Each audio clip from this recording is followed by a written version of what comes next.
Hi, I'm Sarah Acton, Chief Marketing Officer here at Bill, and welcome to the third episode of Coffee with Bill, where we get the opportunity to chat with amazing small businesses and the folks that make them go. And we hear about their stories of innovation and of resilience. And today's conversation is going to be another amazing one. I would like to welcome Stéphane Jean-Baptiste. He is COO and co-founder of Kreyòl Essence, which is an amazing product line that you are going to hear more about. Stéphane, welcome. Sarah, thank you so much. Thank you to the Bill community. This is dope. I really appreciate the opportunity to share the story and rock out with you. Awesome. Well, I recently got introduced to Kreyol Essence, and I know I have a product favorite, which we'll talk about at some point. But you run Kreyol Essence with your partner, Yve-Car, and talk to me a little bit about what you do. Maybe your elevator pitch. Oh wow. Okay, dope. Let's do it. It's like we're being back on the tank, right? So I know. Kreyol Essence specializes in scalp care and wellness beauty products with ingredients that we source out of Haiti. We started the company out of the passion and love that we have for the country. But as we started doing the research, and actually, let me go back. It actually started with what we call our hair catastrophe. So my partner Yve-Car was going to an event and wanted to look her best. She said she was looking out for me, but I don't know. We'll get to the bottom of that one day. She went to the hair salon, got her hair pressed, and they applied too much heat to it. We're going back to 2014, and at that period, it was just that burning period where research was coming out to say that a lot of the ingredients in the beauty products were endocrine disrupting ingredients. Women were not necessarily finding the best quality of life and the best wellness products to support their beauty habits. And so we were right in the middle of that. And so we rediscovered our Haitian black castor oil. It's an oil that we know in the Haitian community we do everything with it. So hair care, you got a little bruise, you need a massage, you're using castor oil for that. And when we went to look, we were living in Philly at the time. We went to the stores and we're like, we can't find it anywhere. And so for me, as a marketer and as a creative, I saw it as an opportunity to create a brand or create a product and change that narrative that people might have and associate with Haiti. Not just the poorest country in the Western Hemisphere, but a country that's known for its riches, its cultures, its beauty, and of course, our Haitian black castor oil, made things by Kreyol Essence. I love it. I love it. And it is amazing how often the stories of innovation and inspiration come from something very personal. And both for you in terms of the community, but also your own, Yve-Car's own personal need. Right. So you talk a lot about being, business with a purpose. You talk a lot about the connection to Haiti and giving back to the community.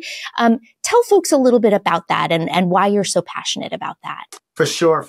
I like to say, and a lot of Haitian Americans, if you're watching this, it's like that immigrant story. A lot of time, you're just born with this drive, and your personal values and ethos is to give back.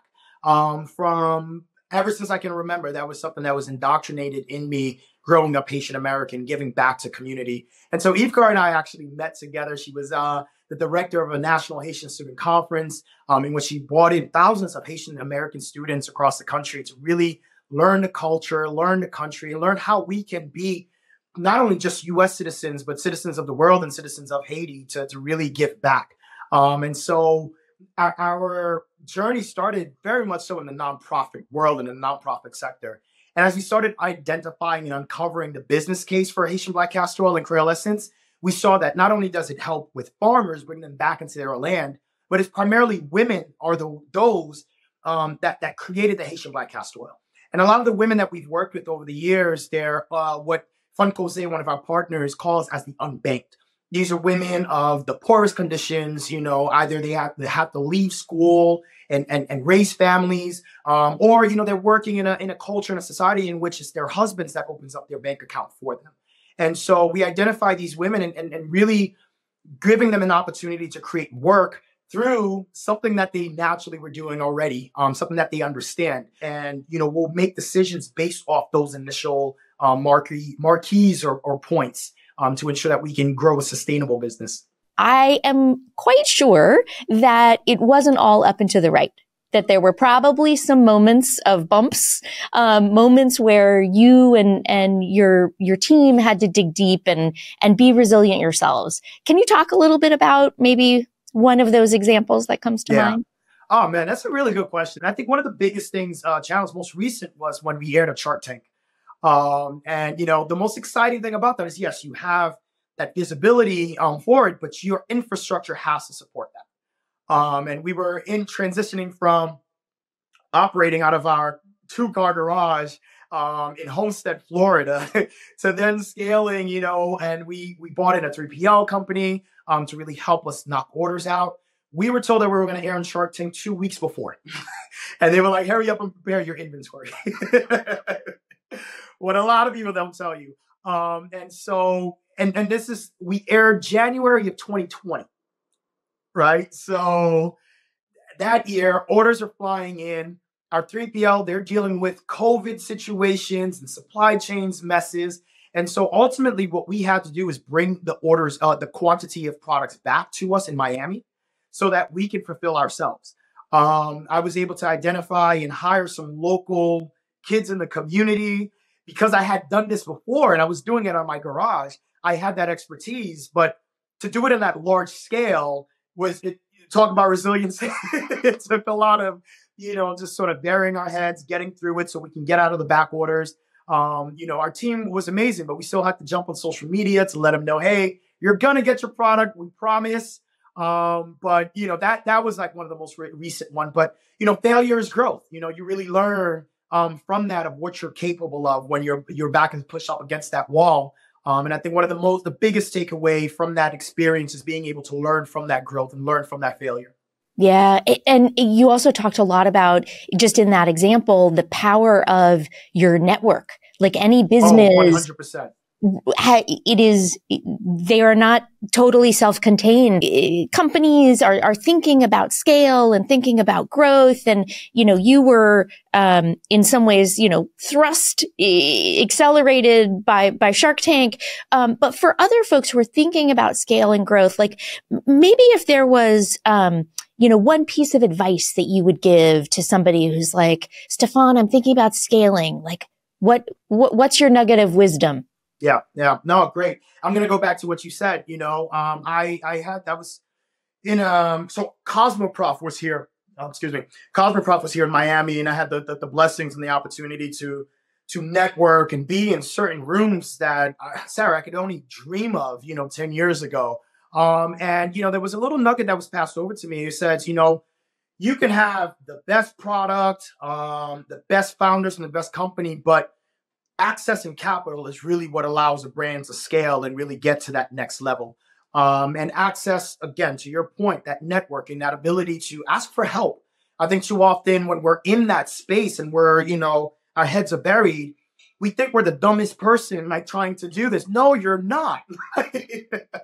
It might seem like that. It might feel like that, but sometimes it's just a matter of, pulling your phone out and calling a friend, calling an old professor, calling someone that you met at a networking event at a happy hour. They might be able to get you out of that hole or connect you to someone else. So that access and that networking is a very, very vital piece. And you can't aspire to go to a place that you don't know and that you haven't seen. And so that access and that ability to network gives you that exposure. Prior to jumping onto Shark Tank, we were one of the few, I would probably say, beauty brands that actually aired on Shark Tank. And one of the things that Yve-Car was brilliantly did, and we continuously do, is we just tapped our network. Hey, if I get aired, what can I expect? What kind of insurance do I need? What kind of 3PLs do I need? We actually ended up finding a customer service company through that. Actually, finding Bill was one of those opportunities, just asking around, hey, I have this pain point, my finance director is freaking out about payroll and paying vendors. We need to find a better way to automate this. And so it was just through friends in the business that helped with that. But once you get your home in order, that capital is going to help you propel and accelerate rather quickly. Okay, one of the other things you were talking about was as you were thinking about building out the resources that you needed, one of the things you stumbled upon, which we're so grateful for, is you stumbled upon Bill as part of your financial automation journey. Talk to me a little bit about how you decided it was the right time, and maybe what your, it sounds like your finance manager had a role to play in this. Just share a little bit about that journey.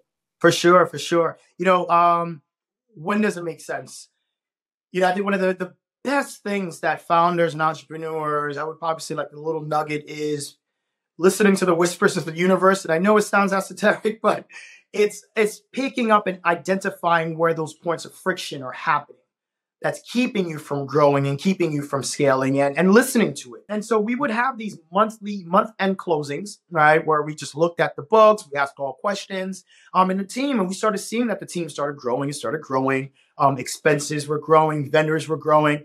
I started off where I was hanging out. I would go to weddings with some of my vendors, like that's the type of relationships that we have. But once you start identifying that, oh, I don't know Bill from accounting. I don't know this individual vendor. That's when Bill started making sense to us. And also recognizing that point of friction of like, there has to be a solution for all of this multitude of Excel spreadsheets. Once it was presented to me, I just really loved how easy it was, right? When you're in this journey, there's so many points of friction. Like you got to think of so many things. And I'm always looking for softwares that allows me to come in quickly, do what I need to do, check out. It's on the phone. So many times Valerie would yell at me and say, hey, did you approve finances and bills yet? Okay, boom, let me get to you. Done. And I send her a WhatsApp message. So the flexibility of that was like a no-brainer. And again, because we're in CPG, you got to worry about ingredients, you got to worry about packaging. You want to remove that friction at any points necessary. And so Bill stepped in and just really allowed us to remove that friction. Stéphane, I thank you so much for your time and your incredible graciousness with your knowledge and your stories. I know that time is a precious commodity. So thank you for spending a couple minutes with us and sharing your thoughts and ideas and your journey. I love meeting with dope people. So this is what gives me the energy. This is what fuels me, to allow me to do what I do. So thank you for this opportunity.